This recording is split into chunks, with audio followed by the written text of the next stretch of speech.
This nigga had one job as a sharpshooter to shoot the nigga. He couldn't shoot the nigga. Waste of a sharpshooter.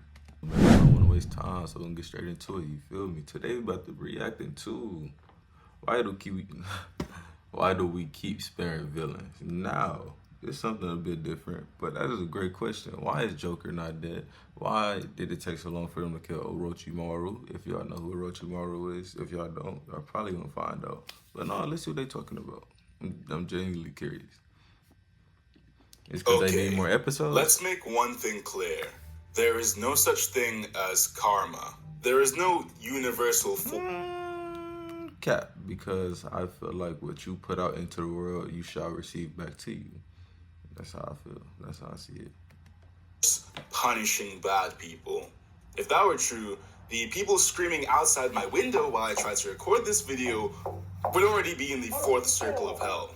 There are countless cases across history where the worst people ever have gotten off scot-free without even the slightest hint of retribution.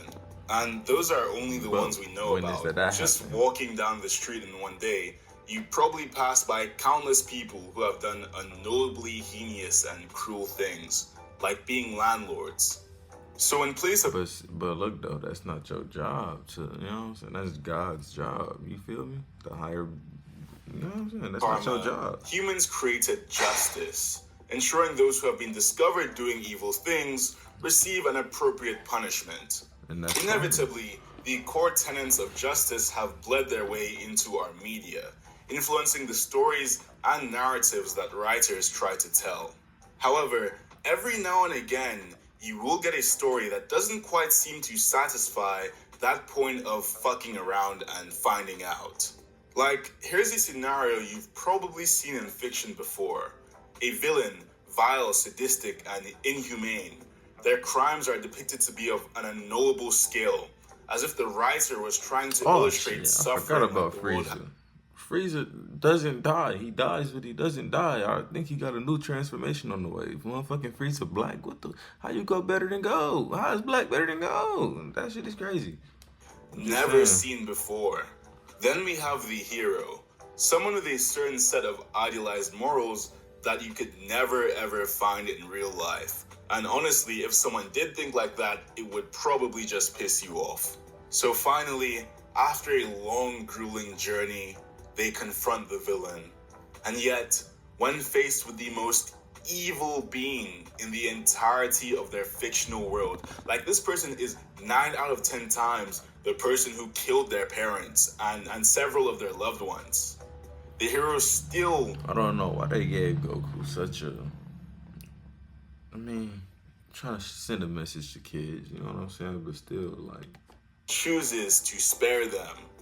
What are we doing? That's what I'm saying. These are the kinds of scenarios I'll be critiquing in this video. Sarcastically, of course. If you couldn't tell, this isn't really a serious video.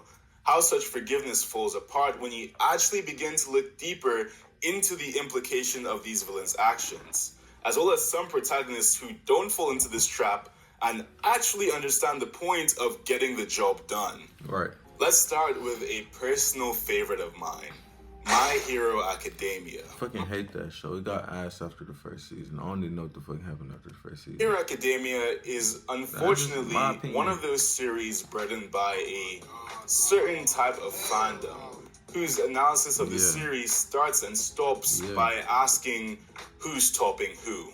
This, of course, extends to its antagonists, and from an outside view, when looking at how the community treats these villains, one might be led to believe that while they are the opposing force in the series, perhaps they are somewhat decent people.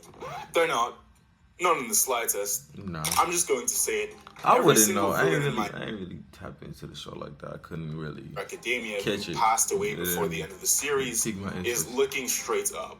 And despite this, while yes, the vast majority of them passed away, up until their very end, the heroes of the series were still trying to save them. Let's start with one of the only villains who was dispatched by the heroes on purpose, Twice. Twice was one of my favorite characters, and of course I do understand the sympathetic angle to his writing. He was mentally damaged by his own quirk, leading him to seek out people who could actually accept him. And he's schizophrenic. I remember, dude. I think he's schizophrenic. And the League of Villains was the only family who did so. However, he really just needed to die. I understand seeing how one of the heroes you idolize and look up to, Hawks, stab a guy on live TV can be pretty traumatic. Yeah. But I feel like if they just explained what Twice's quirk did on the news, rather than lose faith in the heroes, the populace would just clock that it was what needed to be done. Like, if Twice escaped, the casualties of the war would have been exponentially higher. Infinitely higher. They gave a schizophrenic nigga multiplication or duplication powers. That shit is cooked. That shit is OP. Cause I mean, one of the personalities that's actually in the person's head that's making them go crazy has its own personality now. Now it's its own person. Ain't that shit trippy? Hawks is honestly the MVP. Then, of course, we have Ochiko's final interaction with Toga. Honestly touching. One of the most beautiful scenes in the entire series. But I'm just gonna say, Toga did not deserve to die that happy. While not as bad as Shigaraki, and I will get to that guy, we're still talking about a serial killer here.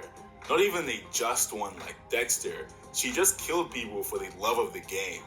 One of the worst scenes in retrospect is when Toga pulls up on Uraraka during the aftermath of the Paranormal Liberation War, disguised as an old woman.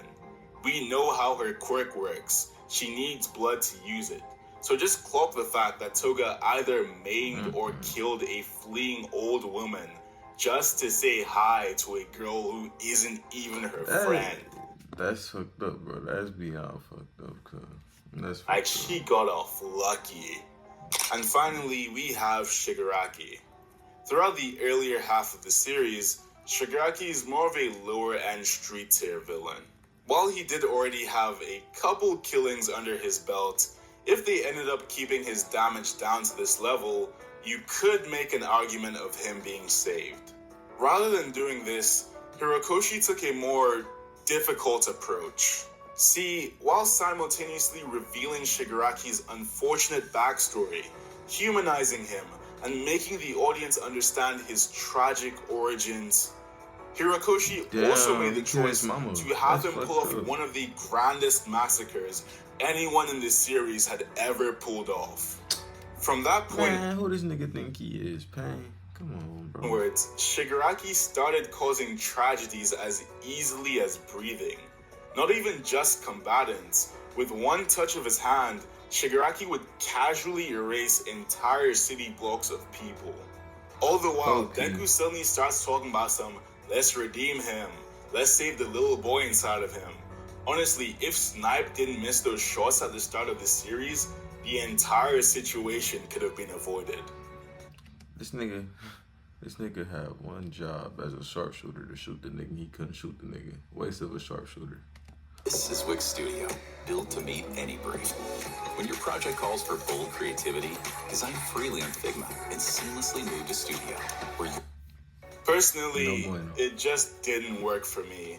And I think to some extent, Hirokoshi realized that having him be alive by the end of the series would be somewhat unjustifiable, deciding to suddenly absolve him of all his sins by pulling one of those shitty plot twists shonen writers always whip out at the end of the series and pinning every negative event in Shigaraki's life on All for One, before having Deku Mercy kill both of them, kind of trivializing Shigaraki's entire character in the process. It's just one of those cases where you can't push the narrative to forgive a character while not having someone that should be forgiven or has shown any reason to be forgiven. Sparing villains like this is like sparing. I hate to use this comparison, but it's like sparing Hitler in a way. That might sound extreme, but it's like you gotta really tap into this shit. I could be wrong though. I could be wrong. My Hero Academia's villain sympathy situation is a bit weird, but at the very least, the villains could actually permanently pass away at the end of the story. That is not and cannot be the case with the Joker. Oh my God. In comic books, whether a character lives or dies is directly tied to their sales. And Joker, being one of the most profitable characters in comic book history, is thus essentially immortal. And that nigga do not die, he don't get caught. At this point, it's like Batman letting him go on purpose. He enjoyed the thrill of the hunt. At this point, that try to write themselves around this just don't satisfy me. What is the most evil thing your brain can come up with? Somewhere in some comic issue, the writers have thought of that same exact thing, and this shit real. There's a 7 out of 10 chance that Joker has already done it. And yet we're meant to act like, the job is done, when he's put back into the same mental asylum that he'll break out of a couple days later. Time and time again, Joker has proven himself capable of escaping Arkham, killing like 100 civilians, then being locked up again.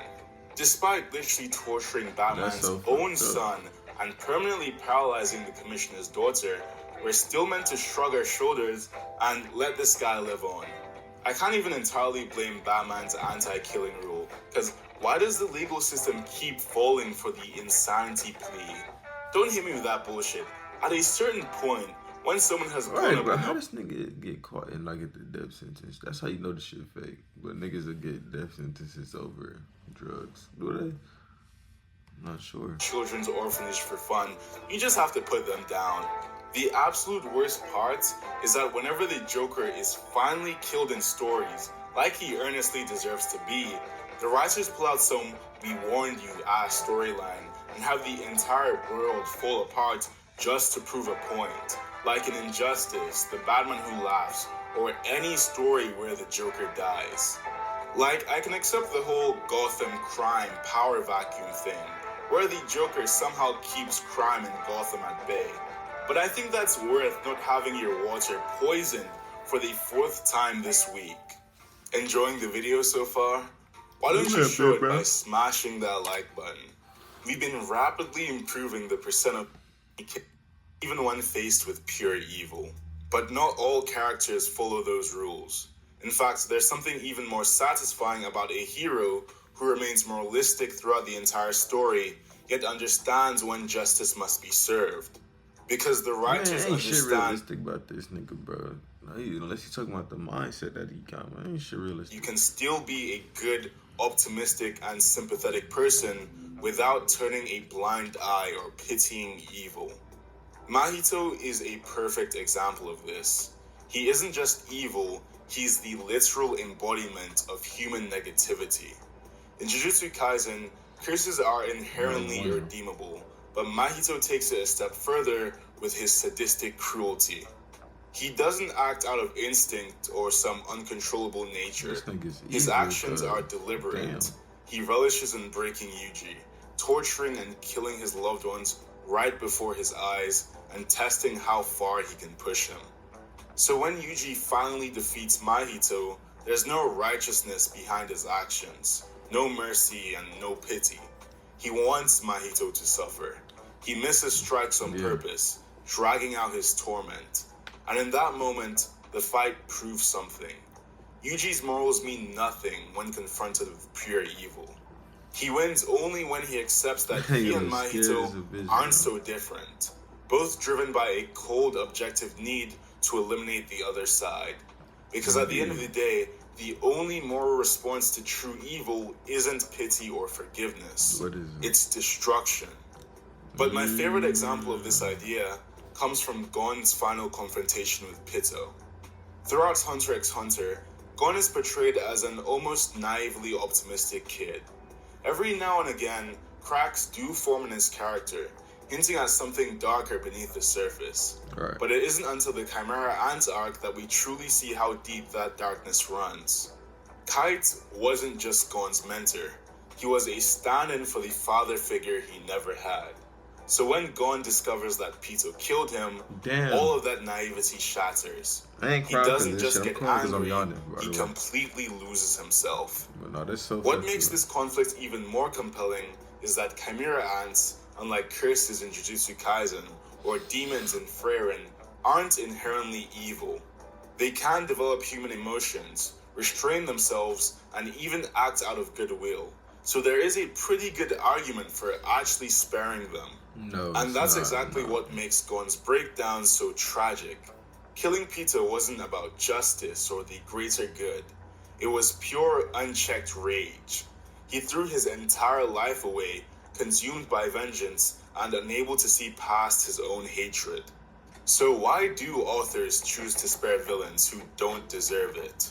The simplest answer is that to make for a better storyline, in my opinion. That's what I think. Messages and their themes. Not every story aims to depict a raw, realistic portrayal of justice or revenge. Some prioritize the idea that forgiveness is powerful, or that revenge ultimately isn't worth it. It is powerful, but it is powerful indeed, but it's not always easy to forgive. It takes time. I feel like you can't just, if something happened to you today, you can't be over it tomorrow unless it wasn't that serious. But if it is that serious, yeah. More on their message than on the emotional reality of retribution. Both approaches are valid, but I do have to admit, few things are as satisfying as when an author crafts a villain that the audience truly despises, only to have the hero deliver the justice that they deserve, making them pay for everything that they've done. But what do you think? Which villain should have never deserved to be spared? Let me know in the... Which one didn't deserve to be spared? I'd say all of them, bro, because killing is not just or moral in any universe, in any lifestyle. Because, no, we only get one life, and life is so precious. So I'm going to say all of them. But no, let me know down in the comments below. Why do y'all think that they keep sparing villains? I think they spare the villains to give the story a better plot and get twisted and whatnot. Prolong the story, because you know what I'm saying? I think they do it to prolong the story and give it like a good plot. But what y'all think? Let me know down in the comments below. But I'm gonna catch you niggas in the next one. Yes, sir.